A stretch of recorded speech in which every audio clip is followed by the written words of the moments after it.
Hi guys, welcome to my Lit Hum book pitch. Today I will be pitching a book that I think should be added to the new Lit Hum curriculum. Before we can discuss the book pitch, however, we should focus on some guiding questions. The core curriculum website on the Columbia website provides us with a set of questions that we should be focusing on to answer while we are reading our Lit Hum books. And so these can be summarized as stories on agency, stories that explore and understand conflict and humanity, and stories that can help us navigate and answer the questions of what shapes us. Therefore, I believe that choosing a book from the Percy Jackson and the Olympian series by Rick Riordan will be an essential and valuable addition to our new Lit Hum curriculum. Here are some basic facts about this awesome book series. First, it is a book series that consists of 5 books that was published in the mid to late 2000s. There are over 69 million copies sold worldwide, and it was the New York Times bestseller for 245 weeks. It was also partially adapted to film in the early 2010s. The book primarily centers around Greek mythological characters in a modern setting, and it revolves around demigods, which are half Olympian, half human children, navigating their world and fulfilling quests. The author, Rick Riordan, is a Texas-based educator who initially began his Lightning Thief book as a bedtime story for his son, Haley, who had ADHD and dyslexia. There are other series following the end of the Percy Jackson and the Olympians anthology, including The Heroes of Olympus and The Trials of Apollo. But for today, I will be introducing the Percy Jackson and the Olympians, book number 1, The Lightning Thief.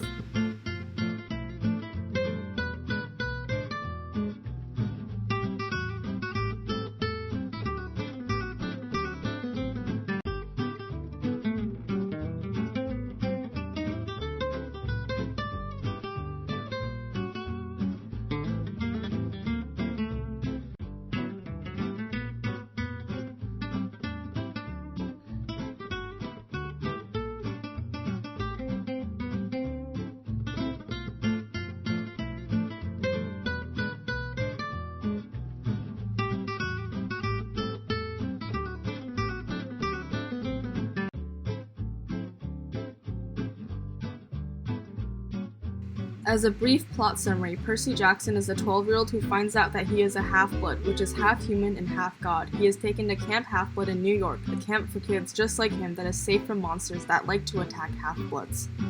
At camp, Percy learns more about himself. His father is Poseidon. The main conflict is that Zeus's lightning bolt was stolen, and he suspects Poseidon to be the culprit. Zeus threatens to declare war if it is not returned to him in time.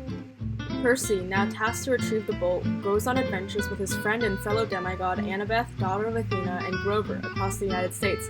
They encounter the Lotus Hotel, which is the Lotus Eaters from the Odyssey, Medusa, Ares, and venture to the underworld to find Hades. It turns out that Hades has also lost his Helm of Darkness, and the two gods blame Percy for stealing it for his father Poseidon. As Percy is talking to Hades, the bolt magically appears in Percy's backpack, which does not help his case at all. The 3 friends run away from the underworld, and then they find out that Ares stole both the bolt and the helm. Percy wounds Ares and then gets cursed. Now they go to Mount Olympus, which is access to the Empire State Building's 600th floor, and Percy meets Poseidon and Zeus for the first time. He theorizes that Kronos the Titan is responsible for these shenanigans, and suspects that he may be trying to raise war. Poseidon tells Percy that he is proud of him, and so he returns to living with his mom in Queens, New York. The remainder of the book shows Percy enjoying his time at Camp Half-Blood, and it is revealed that Luke, another half-blood, originally stole the bolt and the helm, and that he is serving Kronos to overthrow the Olympians. Percy almost dies. Now you may be asking yourself, why would you choose Percy Jackson? It feels like a children's book. However, there are several key issues that it addresses. First, it recontextualizes traditional mythology in a modern context. Second, it includes learning disorders. Third, it covers pertinent issues like single parenthood. And finally, it is engaging and exciting and has a fun storyline. Now, some intuitive thoughts on how it would fit into the curriculum is that it first is a good branching of first semester study materials, such as Ovid's Metamorphoses, Homer's Iliad and the Odyssey, and the Aeneid. It interacts with characters and stories from these mythologies, reinterprets personalities of these characters, and the after effects of the events in past literature. In a way, it also encourages readers to be modern students of LitHum. It is possible to interact with these texts in an extremely modern context, as opposed to seemingly historical and dated literatures that interact with our first semester readings. A few guiding questions that I think would help students navigate this text is first asking, do you like this interpretation of classical mythology? Next, how would you integrate Greek stories into the modern day? Third, how does the specific representation of demigod children and their conflicts interact with real-life issues? And finally, how did this book or series affect people, readers, and writers at the time? On a more logistical level, I believe that this should be an end of first semester reading, as students are finishing up their exploration of the classical Greek texts that we have explored. Additionally, I would encourage students to finish reading the series, and also analyze and discuss how the stories and characters are adapted into the modern canon.